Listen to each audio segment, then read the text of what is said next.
Hello friends, let us learn some important points about the amino acid proline.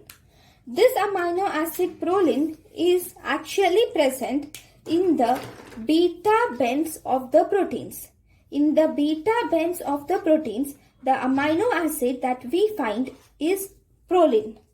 Okay, so we will see the synthesis of proline. Though synthesis of proline is not important, but remember it is produced from glutamate. This glutamate will get converted to glutamyl semialdehyde, and this glutamyl semialdehyde again gets converted to proline carboxylase, which will in turn give rise to proline.